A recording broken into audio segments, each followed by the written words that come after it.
You have been lied to about Dragon Ball power scaling, and today I'm going to expose this lie.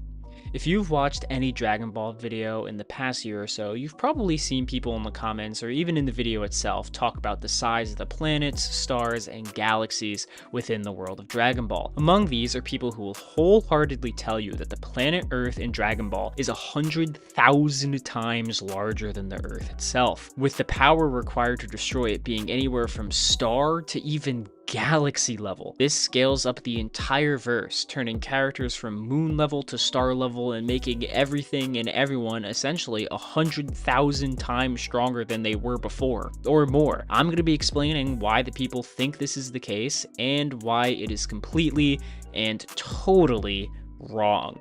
The infamous statement in question comes from an anime episode of Dr. Slump, in which a character named Professor Umashika is talking about a space mission and says that the planet Venus is 4 billion kilometers away from Earth, and that the distance is approximately the same as the circumference of the planet. Now, if this is true, like I said, the Earth in Dr. Slump would then be approximately 100,000 times larger than the Earth we know. And given that the proportional scale of the planets and stars in Dr. Slump mostly stay true to our world, then the scale of everything would be approximately that much larger, and thus fundamentally change everything we know about the Dragon Ball cosmology, given the connection between the two series. I've seen people say that this turns Planet Busters into Galaxy Busters in Dragon Ball, but this statement has one major problem with it. Dr. Umashika is a total fraud in the universe of Dr. Slump. The character only makes a handful of appearances in the original manga, but most notably in chapter 74 and chapter 214. In both of these stories, he is brought in either as an expert to explain an issue he knows nothing about, or he's trying to scam his way into getting respect by having people praise his incredibly crappy robot by giving them a script, and then gets absolutely mogged by Senbei. Most tellingly in these stories, he is referred to as both Dr. I'm a idiot and Dr. S stupid by the characters talking to him, while he comes across as essentially the scientific equivalent of Hercule. Now, looking back at his statement about the size of the Earth, already there's a pretty solid chance that this statement is ridiculous on purpose, because the joke is that he doesn't know what he's talking about. This is how I can kind of tell the people who use this statement to scale Dragon Ball haven't actually watched Dr. Slump or know who's talking, making these incredibly important statements for their power scale. But let's just say, for this one single instance, Dr. Umashika actually does know what he's talking about for the first time seemingly ever, and that Dr. Slump, the Earth, is actually that big. I still don't think this would apply to Dragon Ball Z's power scaling. Why? Well, simply put, Dr. Slump and Dragon Ball take place on technically very different planets.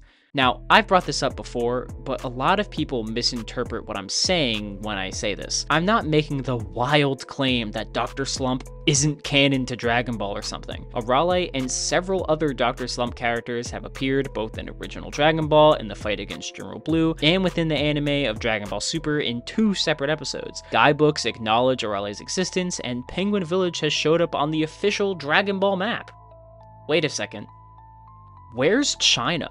In chapter 117 of the Dr. Slump manga, we are introduced to the Sun family, and we are told that they live in Western China, and we are shown a map of the world that includes very clearly real-life countries like China, Japan, India, the Koreas, and several other countries. They eventually take a ship and accidentally crash land in Penguin Village, where they become permanent residents and background characters who even appear in the anime version of Dr. Slump's crossover with Dragon Ball. Essentially, these are not one-off characters. And in their initial arrival, along with some other pieces of evidence, we also know that Penguin Village is actually somewhere in Japan, which we saw on the map. Why is this such a problem? Well, when we look back to the Dragon Ball world map, obviously and very clearly, these real-life locations are not present in any way, shape, or form. But the only thing in common between these two maps is that they have Penguin Village there. So, very clearly, and this is more of a hypothesis to explain this seemingly massive continuity error,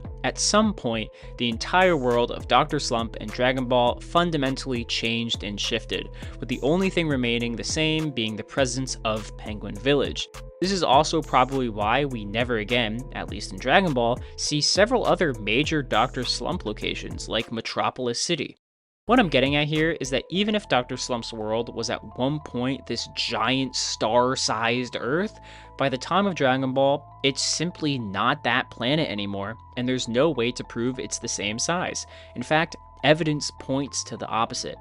In an interview, Toriyama mentions that the moon is approximately 380,000 kilometers away from the Earth, which is essentially the real-life distance, lending immense credence to the idea that Earth in Dragon Ball is likely analogous to real Earth size. Why would he say this if his version of the moon and Earth are actually 100,000 times larger? In fact, we somewhat have a moment that we can point to for this change happening within the world, when Dr. Slumps turned into Dragon Balls. And it's the final 2 chapters of Dr. Slump. Throughout the more than 200 chapters of Dr. Slump, Akira Toriyama makes many appearances, and there are constant fourth wall breaks. But even the last 2 chapters, in comparison, are very, very referential and meta.